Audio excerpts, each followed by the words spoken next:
बहुत सालों पहले एक गांव में एक किसान अपने परिवार के साथ खुशी खुशी जी रहा था।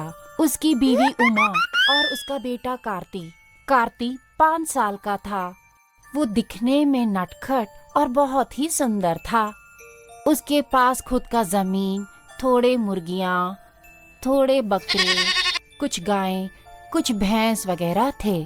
उनके पास एक पालतू बछड़ा भी था। ऐसे में एक दिन कार्ती अपने माँ के साथ बगल वाले गांव में एक बाजार जाकर वापस घर लौट रहे थे। रास्ते में उन्हें एक कद्दू दिखा।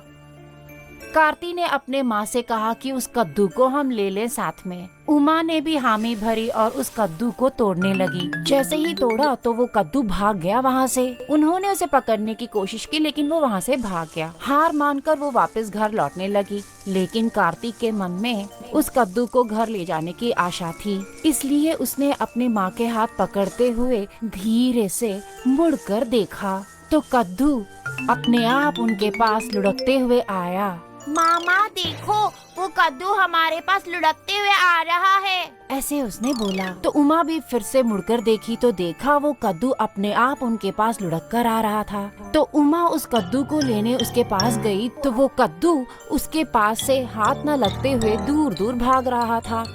ये देखकर उमा बहुत आश्चर्यचकित हो गई। उसने सोचा कि ये कोई मांत्रिक कद्दू ही होगा। तो फौरन वो कार्ती को उठाकर दूर घर भागने लगी। कार्ती बेचारे तरीके से उस कद्दू को ही देख रहा था। कद्दू उनका पीछा कर रहा था। उमा वापस घर आ गई। कद्दू भी उनके पीछे पीछे उनके घर तक आ गया। कार्ती अपने पड़ोसी काव्या को भी बुलाकर दिखाया। काव्या ने भी उस कद्दू को लेने के लिए उसके तरफ भागी, लेकिन वो कद्दू तो कार्ती के तरफ ही लुढ़क कर आया। कार्ती के पिताजी खेती बाड़ी का काम करके वापस घर आए। कार्ती ने उन्हें देखते ही उनके तरफ दौड़कर गया। बाबूजी, मैं आपको एक अद्भुत चीज दिखाता हूँ, ऐसे बोलकर वो कद्दू के पास गया।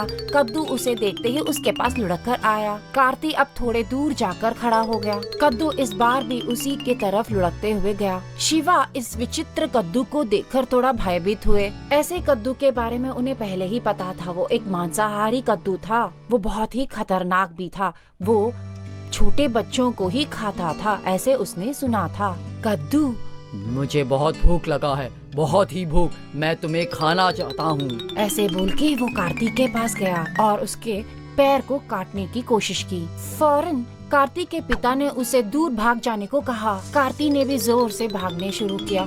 कद्दू भी उसका पीछा किया। उसके पिता ने कहा उसे मुर्गियों के पास जाकर छिप जाने के लिए। कार्ती ने भी ऐसा ही भागते हुए मुर्गियों के पास गया। कद्दू भी उसके पीछा करते करते वहाँ तक आया और सारी मुर्गियों को खा गया। खाने के बाद वो कार्ती को ढूंढा। भूख लगा है, भूख लग रहा है, मैं तुम्हें खाना चाहता हूँ, ऐसे बोलकर वो उसका पीछा करने लगा। तो फौरन उसके पिता ने उसे, कार्ती जल्दी से उस बछड़ों के पास जाओ। कार्ती फौरन बछड़ों के पास गया। कद्दू, भूख लग रहा है, भूख लग रहा है, मैं तुम्हें खाने जा रहा हूँ, ऐसे बोलकर वो कार्तिक का पीछा करते करते बछड़ों के पास गया। सारे बछड़ों को वो खा गया। फिर भी उसका पेट नहीं भरा तो जोर से भूख लगा। भूख लग रहा है, भूख लग रहा है, ऐसे कहके वो कार्तिक के पास जाकर उसका पैर काटने को गया। कार्तिक जोर से वहाँ से भागा। उसके पिता ने उसे गायों के पास जाने को कहा। कार्तिक ने भी ऐसा ही किया। कद्दू ने भी कार्तिक का पीछा करते करते गायों के पास आकर रुका। वहाँ पर जो गाय, सारे भैंस, सारे पशुओं को खा गया। इतने सारे पशुओं को खाने के बावजूद उसका पेट ही नहीं भरा। वो फिर से कार्तिक का पीछा करने लगा। कार्तिक बेचारा क्या करूं ये सोचकर जोर जोर से दौड़ रहा था। उसके पिता को भी कुछ समझ में नहीं आ रहा था कि अब क्या करें। मुर्गियां, बछड़े, सारे पशुओं को खाने के बाद भी इस कद्दू का पेट ही नहीं भरा है। मैं अब क्या करूं, मुझे कुछ समझ में नहीं आ रहा, ऐसे बोला।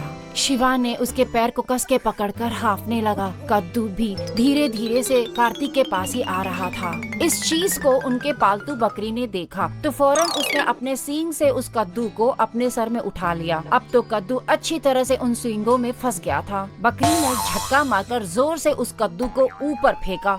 कद्दू बहुत ऊंचाई तक पहुंचकर फिर धम से आकर नीचे गिरा। जैसे ही वो कद्दू टूटा तो उसके अंदर से सारे के सारे मुर्गियां, बछड़े, पशुएं बाहर आ गए थे। कार्तिक के पिता ने सारे पशुओं को सही जगह पर रखा। उसके बाद उमा ने उस कद्दू को जला